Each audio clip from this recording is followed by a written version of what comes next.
Warahmatullahi wabarakatuh dan selamat pagi. Terima kasih kepada Ibu Irma SKMMK selaku dosen di mata kuliah dasar ilmu fisik dan teman-teman sekalian yang sudah hadir untuk mendengarkan presentasi dari kami.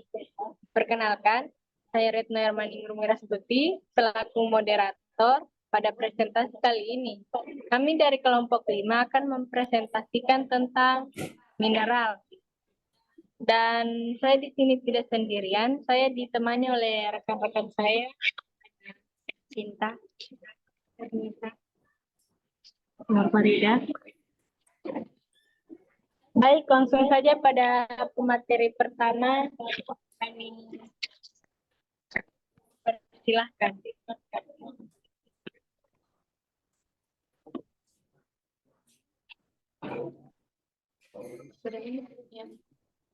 Pengertian mineral adalah kimia atau dari dan peran terbagi menjadi dua berdasarkan jumlah yang dibutuhkan. Mineral makro diperlukan dalam jumlah besar dan mineral mikro diperlukan dalam jumlah kecil. Meski hanya dibutuhkan dalam jumlah kecil, keberadaan mineral dalam tubuh sangat menentukan kelancaran proses fisiologis tubuh. Adapun itu esensial artinya sesuatu yang dibutuhkan oleh tubuh agar tetap. Dua, keterlibatan dalam fungsi biologi, mineral berperan sebagai kofaktoran enzim dan komponen penting dalam reaksi biokimia. Tiga, kelarutan dan absorpsi. Empat, interaksi dengan nutrien lain. Lima, stabilitas kimia dalam tubuh.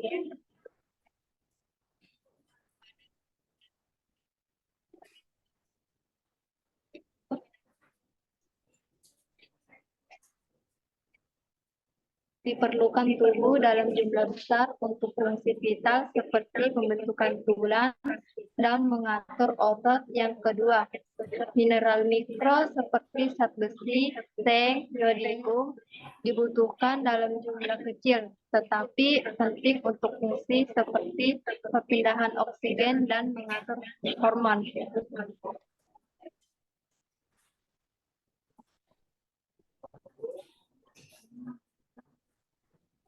Adapun fungsi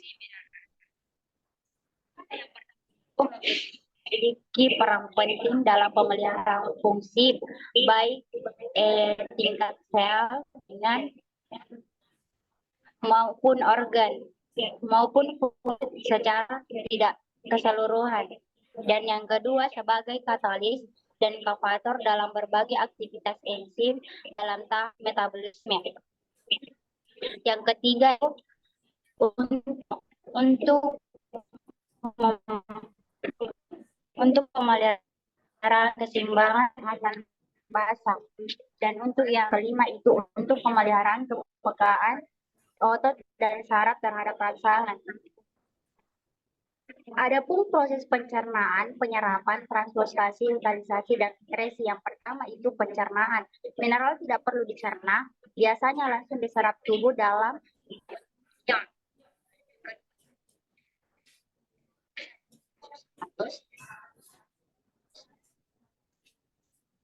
Terus mineral masuk ke dalam aliran darah. Di proses ini beberapa mineral diangkut oleh protein. Dan yang keempat itu utilisasi.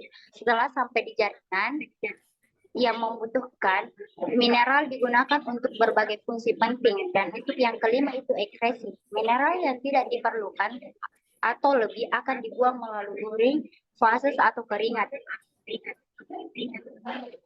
Adapun kebutuhan harian. Menurut Kementerian Kesehatan Indonesia, kebutuhan mineral harian berdasarkan angka kecukupan gizi AKG disesuaikan dengan kelompok umur dan jenis kelamin. Anak-anak dan remaja butuh kalsium dan zat besi tinggi untuk pertumbuhan tulang dan perkembangan. Untuk dewasa, perlu kalsium, magnesium, dan zat besi terutama wanita usia subur untuk kesehatan tulang dan fungsi tubuh. Untuk lansia, fokus pada kalsium dan vitamin D untuk mencegah tulang rapuh.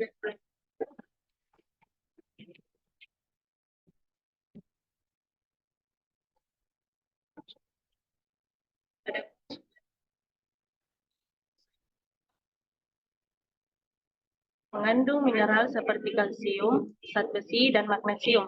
Yang kedua, ada buah-buahan. Contohnya pisang, alpukat, kaya akan mineral seperti kalium dan magnesium. Yang ketiga, produk susu, merupakan sumber kalsium dan fosfor yang baik. Empat, daging dan ikan, contoh ayam dan ikan seperti salmon dan sarden. Mengandung mineral seperti zat besi, zinc, dan selenium. Yang kelima, kacang-kacangan dan biji-bijian. Almond dan biji labu adalah sumber magnesium, zinc, dan selenium. Nah, yang keenam, sereal dan biji-bijian utuh seperti beras merah dan gandum yang mengandung magnesium dan zat besi.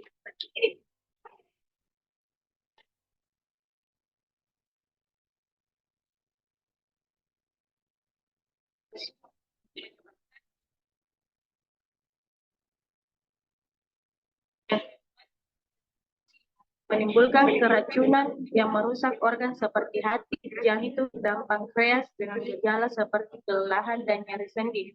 Yang ketiga, kelebihan natrium meningkatkan tekanan darah, resiko penyakit jantung dan stroke. Yang keempat, kelebihan kalium menyebabkan gangguan irama jantung yang bisa berakibat fatal. Adapun dampak kekurangan mineral, yang pertama yaitu kekurangan kalsium menyebabkan tulang rapuh dan kram otot. Yang kedua, kekurangan zat besi menyebabkan kelelahan, pucat, dan sesak napas. Yang ketiga, kekurangan magnesium menimbulkan kram otot, kejang, kelelahan, gangguan irama jantung, serta dapat memicu depresi dan kecemasan. Yang keempat, kekurangan kalium menyebabkan kelelahan otot, kram, gangguan irama jantung, dan dapat memicu hipertensi.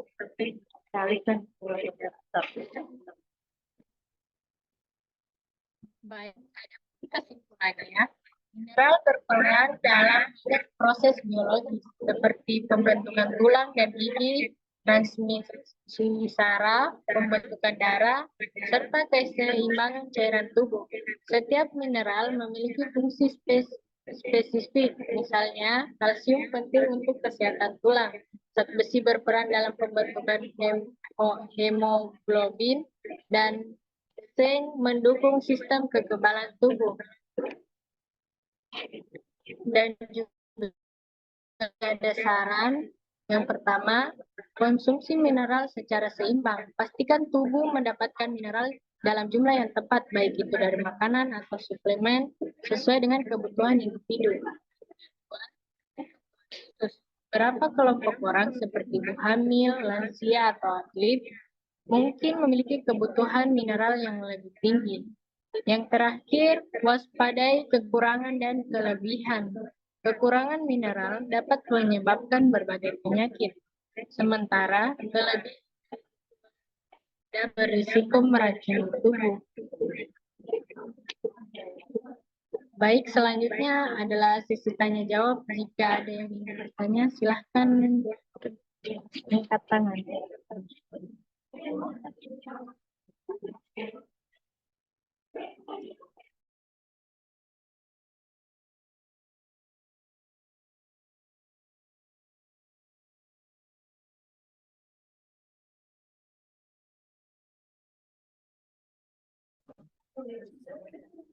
Baik, saya Nabila Nur Alifa dari kelas A ingin menanyakan bagaimana cara tubuh menyerap dan mengatur kadar mineral dalam tubuh dan apa yang dapat mempengaruhi penyerapan mineral tersebut dari makanan yang kita konsumsi. Terima kasih. Oke, baik. Terima kasih. Apakah ada yang ingin bertanya lagi?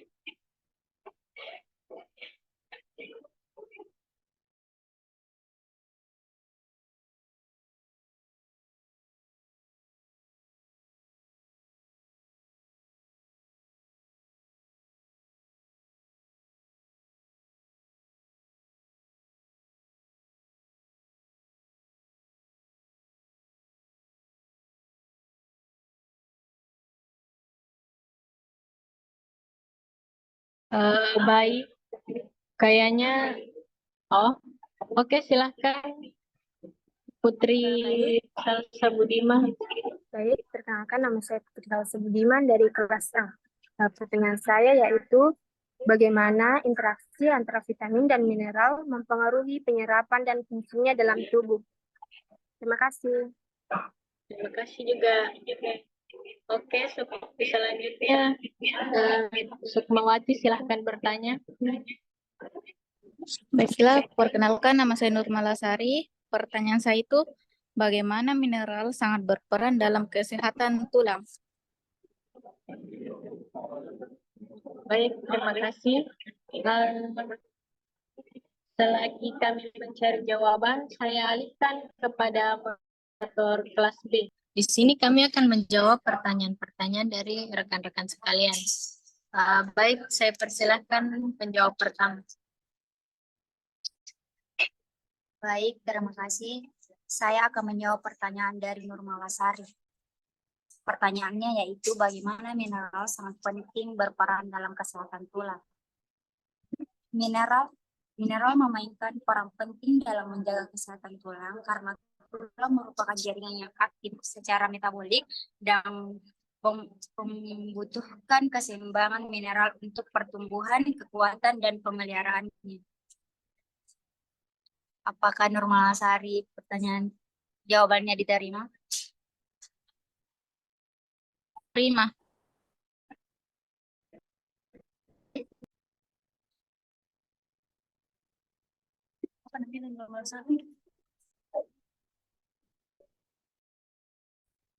Baik, di sini saya akan menjawab pertanyaan dari Nabila Nur Alifah. Bagaimana dan mineral dalam tubuh dan apa yang dapat mempengaruhi dari makanan yang kita konsumsi. Penyerapan mineral kecil, tempat sebagian besar penyerapan nutrisi terjadi. Proses penyerapan bisa dipengaruhi oleh beberapa faktor. Yang pertama yaitu kondisi asam lambung. Misalnya, zat besi lebih mudah diserap saat kondisi lambung asam. Yang kedua yaitu kehadiran nutrisi lain. Penyerapan zat besi lebih baik jika disertai dengan vitamin C, sedangkan kalsium bisa bersaing dengan zat besi untuk diserap jika keduanya dikonsumsi bersamaan dalam jumlah besar. Faktor yang mempengaruhi penyerapan mineral yang pertama yaitu komposisi makanan. Kehadiran nutrisi lain dapat mempengaruhi penyerapan mineral, misalnya vitamin C meningkatkan penyerapan besi dari sumber nabati. Yang kedua yaitu kondisi kesehatan. Gangguan pencernaan seperti penyakit silias atau sindrom usus pendek dapat mempengaruhi kemampuan tubuh untuk menyerap mineral. Dan yang ketiga yaitu usia dan jenis kelamin. Kebutuhan mineral dapat bervariasi berdasarkan usia dan jenis kelamin. Misalnya wanita hamil memerlukan lebih banyak zat besi dan kalsium. Bagaimana Nabila Nur Alifah, apa jawaban diterima? Baik, jawaban saya terima. Terima kasih. Mana bilang?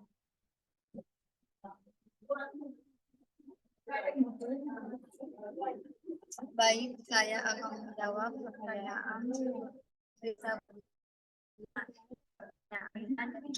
bagaimana interaksi antara vitamin dan mempengaruhi penyerapan dalam tubuh.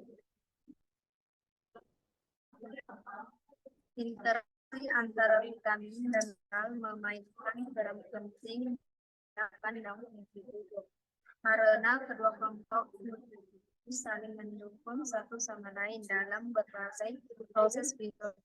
Berikut adalah beberapa contoh interaksi tersebut.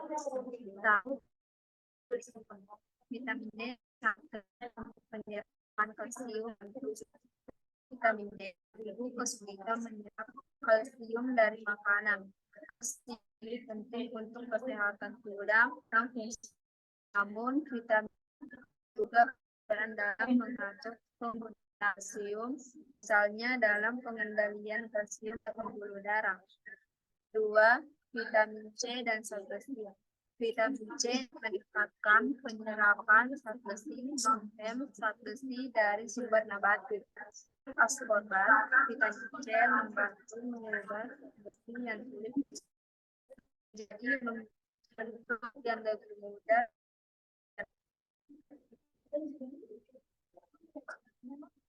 Baik, saya kembalikan ke moderator. Baik, pertanyaan terakhir bisa dari Ya, diterima. Terima kasih. baik, terima kasih. Baik, kami di sini akan menutup presentasi kami.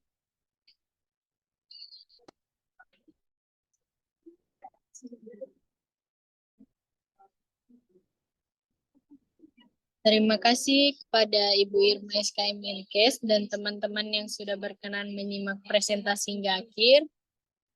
Saya kira diskusi pada hari ini sudah cukup.